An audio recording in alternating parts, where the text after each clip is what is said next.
Hello everyone, so nice of you to join me in this video today. I'm going to be installing 72-inch knotless jumbo braids using this expression ultra braid. It's pre-stretched and each pack has 3 pieces of hair. And then I'm also going to be adding in this curly ends to the braids. Yes, I'm getting on the bandwagon. This style seems to be pretty popular nowadays. So, before we begin, however, I'm going to blow dry my hair using my Rev Air dryer and some heat protectant. I also want to note that I understand it's a pretty long video, and if you're not interested in any section, please do use the timestamps to go to the section that you want to watch. Okay? Thank you so much for watching. All right, so going back to the blow drying, in order to blow dry my hair, I just separate my hair into smaller sections, and then I go in with a Rev Air dryer to be able to give it a good stretch. To get a really good stretch on my 4C hair, I have to do relatively smaller sections, compared to other naturals that I've seen using this dryer. I've seen people blow dry like really large sections of hair at a time. And I tried that, but it didn't work for me. It didn't really give my hair that good of a stretch. So I just go with like really small pieces, small sections. And I realized, yeah, it might take a little bit more, more time, but at the end of the day, I get better results, right? And even with the small section, sometimes it still feels like, I'm not able to really get my roots. I don't know if anybody else using the Rev Air dryer has had this experience. Do let me know in the comment section, because I kind of feel like the only person that feels this way, because everybody that I've seen review the dryer is always like, oh yeah, it's so good, it's perfect. But I'm like, okay, how about us 4C girls? Are we really getting the roots?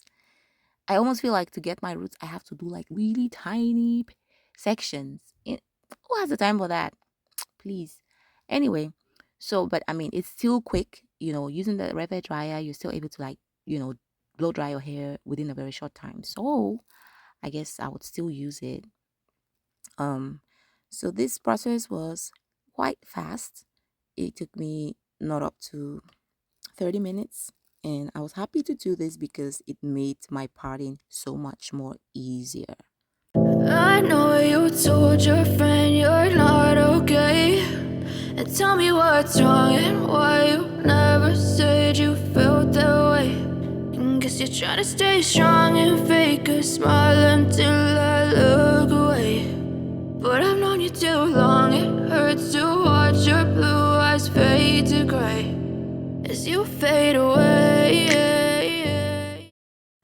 So, like I said, the Rev Air dryer, it's very quick to blow dry your hair, but I do feel like it does not really get my roots.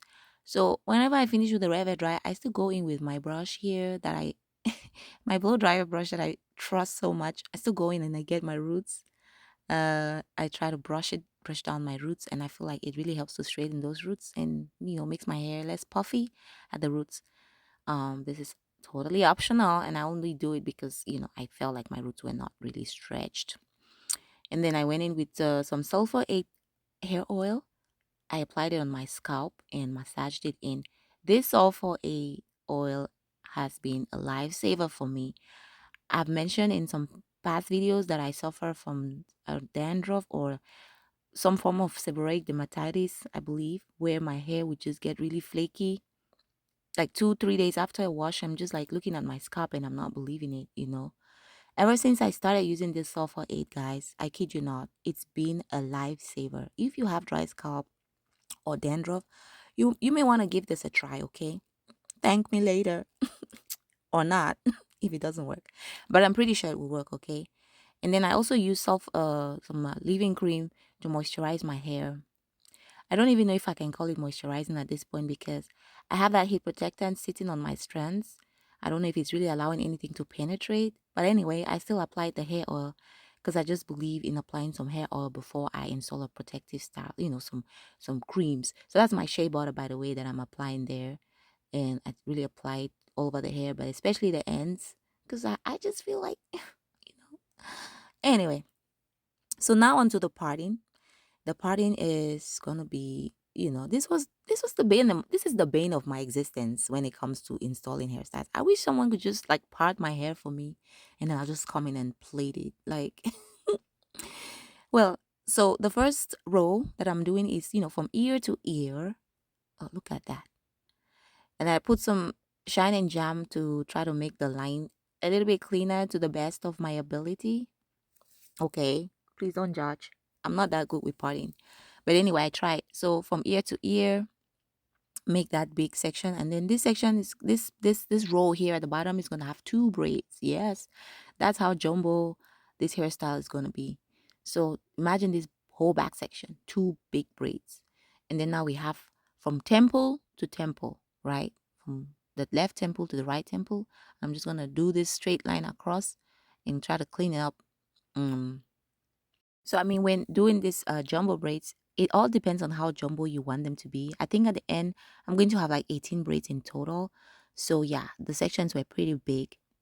And this, second row, I'm just trying to clean it up here using some shine and jam. This second row is going to have like five braids. And the middle of those, the middle of those five braids, so there's going to be like two large braids on each side of the head, and there's going to be like a braid in the middle that's going to fall like in between.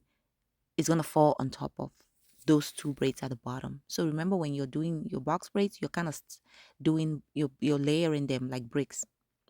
There's a word for it. I always forget it whenever I'm doing my recording, but anyway, so that braid is going to fall kind of there in the middle, and it's going to fall on top of the braids at the bottom to give it a full look. When you're doing especially jumbo braids, or we're doing box braids of any kind, you want to layer your boxes so that they're kind of falling in between each other and giving the appearance of a fuller head of hair. Then when I get to the middle, obviously I had a middle part. I just did my four braids that I'm going to have there in the middle, and then the rest of the hair that falls away is going to be my third row. That's kind of how I did it. Instead of trying to do a third row where I'm not so good at parting, I instead focused on doing my four sections at the top there. So this is going to be my top braid to the, I guess, to the left, and it's going to be another one to the right, and it's going to be another one behind it. So four braids at the top there in my middle section, and then the rest of the rest of the hair is going to be my third row, which I realized when I was done that it was a little bit smaller compared to the second row, but I, was going to fix it as I went along. Okay. So that's it for the part. So it's like two braids, five, that's seven, another five, that's 12. Um, and then the four in the at the top there. So kind of like 16 braids. I'm thinking that's what I had in total. All right. So now to the braiding. So like I said, each pack of hair comes with three pieces of hair like this. And each piece of hair I'm gonna divide into three. So which means each pack gave me 12 braids, right? Um, for each piece that I'm going to use for the braid, I divide it into five sections. There's going to be two bigger pieces that I'm going to add at the beginning of the braid, and then the three smaller pieces I'm going to add as I, go further down. Okay, so I'm going to, try to slow it down a little bit for you and do a close up of how I add the hair. But these braids were quite long. And like I mentioned, I don't know if I mentioned it already. This hair tangles a lot. So there was a lot of brushing as I was braiding the hair. So if you see me doing that, don't ask yourself what's going on. The hair tangles a lot. I'd seen it on a sale and I just got excited and bought like 8 packs, and now I'm stuck with it. I have to put it to use. I'm not going to throw it away, right? So the good thing is I'm using it for jumbo braids, so it's not so bad. Just imagine trying to do like really small braids with this hair that tangles so much. It will be a nightmare. All right, so I'm gonna do slow it down for you and kind of show you how I add the hair. But don't worry if you still don't get it, because I have a little surprise planned, a little bonus video, okay, where I'm gonna try to really slow it down and show you the different ways of starting the knotless braid. Okay, so I divide the hair into 3 parts and I just braid down a couple of times, just like a normal braid. And on the third one, I hold that hair in between my index finger and thumb, and I add the first large piece of extension, and I braid it down, add the second one right there between my index finger and thumb, and I just keep braiding down. At this point, all the three parts have some extension attached to it, so you can just keep tucking your hair in and braiding down. You're going to braid it down maybe 4 or 5 times, and then you're going to continue adding those smaller extensions that I told you about. You have 2 big pieces and 3 small pieces, and you're just adding as you go. I wouldn't really at this point say, oh, do 5, braid 5 times and then add. Just go with the way you feel the hair. Bearing in mind that the extensions are very long. You don't want to add them like right down at the bottom, because that's just going to make the braid too long. So you're just going to add. So by the time you start adding in the curly hair, you want to make sure that at that point you've added in all your braids if possible. To add the extension, the curly ends, we're doing it the same way. So just kind of adding it the way you add the expression braids, and then once you've secured it enough by braiding it down, you can now remove that longer piece of the curly hair. You can get it out, put it out of the way using a clip, or put it in your mouth. In this very local way I'm doing it.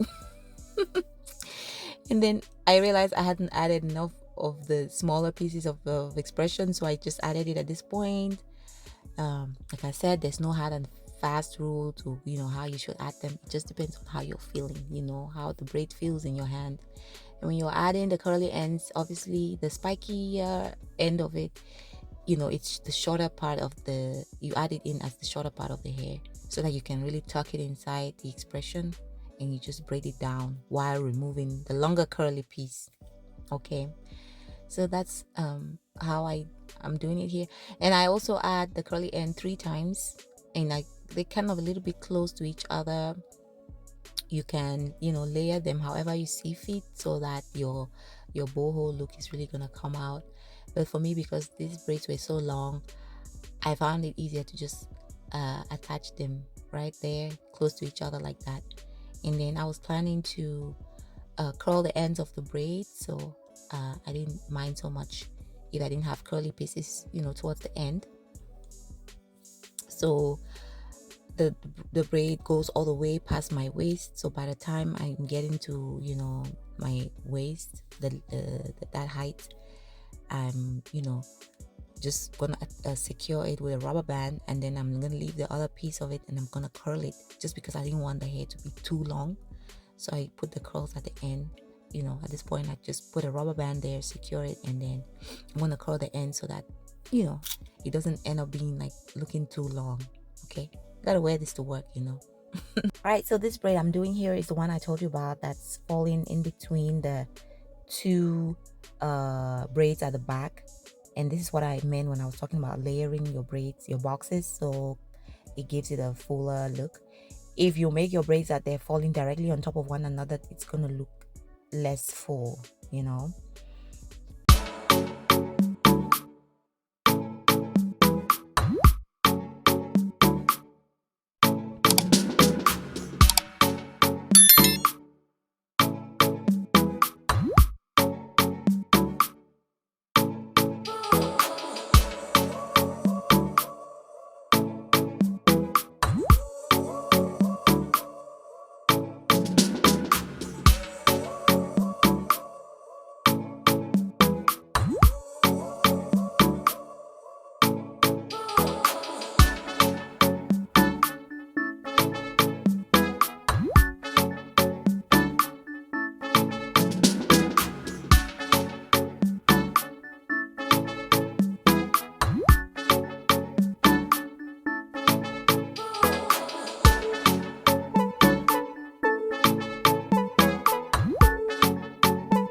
Yes, so a good 3 hours after we started, we're done, and now I'm just curling the ends, like I mentioned, with some bendy rollers here, because I felt like that would also make the length not too long, and then give it more of that goddessy braid look together with the curly ends. I thought that would give it a nice finishing touch. And yeah, and that's it for the style. I was a bit concerned when I was dipping the ends into hot water, because the curly ends, the curly hair was kind of getting into the hot water, and I was a bit worried. But it did turn out to be okay. And here is our final look. It's given, isn't it? It's given. Oh, thank you so much for watching, and I hope you join me next time. Don't forget to give it a thumbs up, give this video a thumbs up, and subscribe to the channel. And see you next time. Bye.